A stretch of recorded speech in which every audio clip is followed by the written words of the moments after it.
Picture this: two of the ancient world's most powerful empires, Rome and Carthage, locked in a bitter struggle for control of the Mediterranean.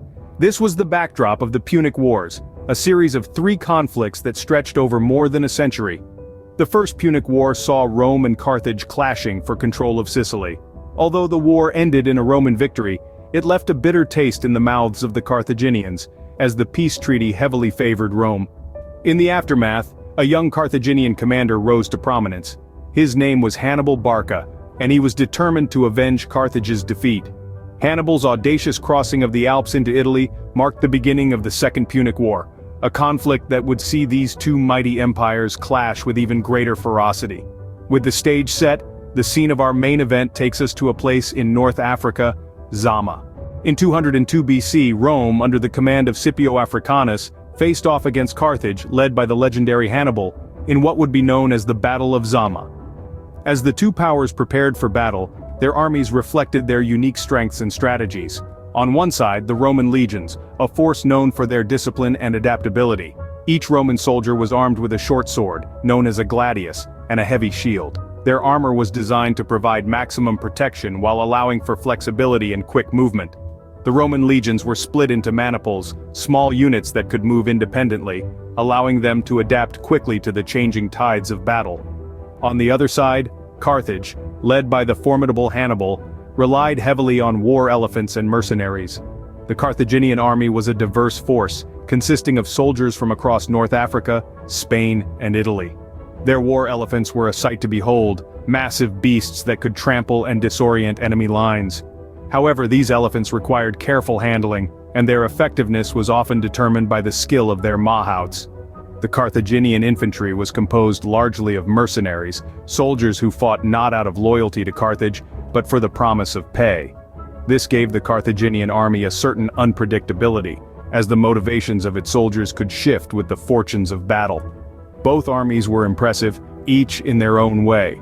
The Roman legions, with their discipline and adaptability, were a testament to the strength of Rome's military tradition. The Carthaginian army, with its diverse forces and fearsome war elephants, reflected the vast reach and wealth of the Carthaginian Empire. As the two armies faced off, the tension was palpable. Neither side knew exactly what the other would do, and both were aware of the high stakes. This was not just a battle for control of a territory, but a fight for the very survival of their civilizations. The stage was set, the players were ready, and the Battle of Zama was about to begin. In a battle of wits and wills, both Scipio and Hannibal devised ingenious strategies to outmaneuver their opponent. Scipio Africanus, the Roman general, was known for his tactical prowess and innovative approach to warfare. As he prepared for the Battle of Zama, he was aware of the formidable Carthaginian war elephants that could easily wreak havoc on his troops. But instead of shrinking away from this threat, Scipio sought a way to neutralize it. His strategy was ingenious. Leveraging the flexibility of his Roman infantry, he designed his formations to create pathways that would allow the charging elephants to pass through without causing significant damage. The Roman soldiers were instructed to bang their shields, creating a wall of noise to frighten the elephants into these channels. This strategy was a gamble, but it showed Scipio's deep understanding of his opponent's strengths and his own army's adaptability. On the other side of the battlefield, the Carthaginian commander Hannibal also had a plan. Known for his ability to use the terrain and his forces to his advantage, he decided to place his inexperienced troops at the front of his formations. This might seem counterintuitive, but Hannibal had a cunning plan. He hoped that the Romans would expend their energy on these less experienced soldiers, leaving them fatigued and vulnerable to his elite forces waiting in the rear. It was a strategy that relied on deception and the unyielding discipline of his seasoned warriors. These strategies, one hinging on adaptability and the other on deception, were reflections of the minds that crafted them. They showcase Scipio's faith in the flexibility of his Roman infantry, and Hannibal's reliance on the discipline of his seasoned troops. Both generals knew that the Battle of Zama would not be won by strength alone, but by the clever application of tactics and strategy. With their strategies in place, the battle was set to commence. As the war trumpets blared, both armies charged into what would be one of the most decisive battles of the ancient world. The Battle of Zama was not just a clash of soldiers, but a showdown between two of history's greatest military minds, Hannibal of Carthage and Scipio Africanus of Rome. The initial moments of the battle were dominated by the Carthaginian war elephants. These massive creatures, akin to tanks of the ancient world, thundered towards the Roman infantry, their roars echoing across the battlefield. But the Romans, under Scipio's leadership, were prepared. They had been trained to create channels in their formation, allowing the elephants to pass through harmlessly, turning the Carthaginian advantage into a liability. Once the elephants had been dealt with, the real struggle began. The front lines of both armies clashed in a cacophony of steel and shouts. The Carthaginian infantry, although skilled, were no match for the discipline and coordination of the Roman legions. The Romans, with their short swords, were more suited to the close-quarters combat, slowly but surely pushing the Carthaginians back. The battle raged on, a deadly dance of thrusts, parries, and counterattacks. The cries of the fallen, the clash of steel, and the commands of the officers filled the air. The Romans, however, had an ace up their sleeve. The Roman cavalry, having dealt with their Carthaginian counterparts, now returned to the battlefield. They attacked the Carthaginians from behind, causing chaos and confusion in their ranks. The Carthaginian lines began to waver, then break. The Romans, seizing the moment, surged forward, breaking through the Carthaginian lines. The battle was over. The Roman legions had won the day, their discipline and tactics proving superior to the might of Carthage's war elephants and the genius of Hannibal. In the end, it was Rome that emerged victorious, forever altering the course of history. The Battle of Zama marked the end of the Second Punic War and the beginning of Rome's dominance in the Mediterranean.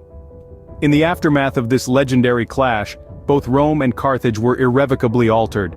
For Carthage, the defeat was not just a military one, but also a political and economic blow from which it would never fully recover. The city-state was required to surrender its navy, its overseas territories, and pay a massive war indemnity to Rome over the course of 50 years. The once formidable power was reduced to a mere client state, its glory days long gone. The loss of its military prowess and territories was a significant blow to Carthage's economy. The city, once a hub of trade and commerce, saw its wealth and influence wane. Its political structure was also fundamentally altered. The once powerful oligarchy was replaced by a puppet government under Roman control. Carthage, a once vibrant and powerful city-state, was now a shadow of its former self, a stark reminder of the devastating impacts of war.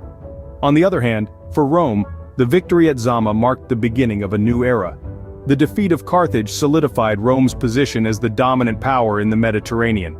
The territories and wealth acquired from Carthage bolstered Rome's economic strength, and its military prestige soared.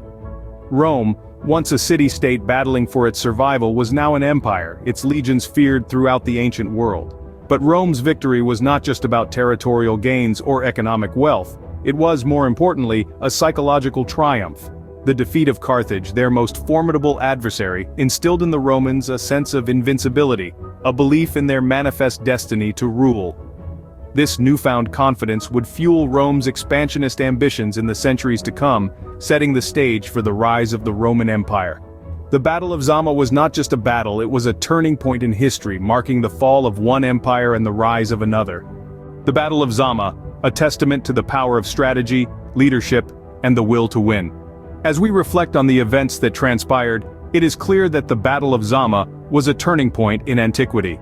This clash of titans, Rome and Carthage, was not just a battle for territory, but a battle for the future of civilization. We have delved into the prelude, the armies, the strategies, and the aftermath. Each aspect, a vital piece of the puzzle that paints a vivid picture of this momentous event. The Battle of Zama was not merely a spectacle of military might, but a testament to human tenacity, strategic brilliance, and the relentless pursuit of victory. This battle, in a far-flung corner of the ancient world, shaped the course of history. It is a stark reminder of how the actions of a few can change the destiny of many. What do you think about the Battle of Zama? How do you think history would have changed if the outcome was different? Share your thoughts in the comments below.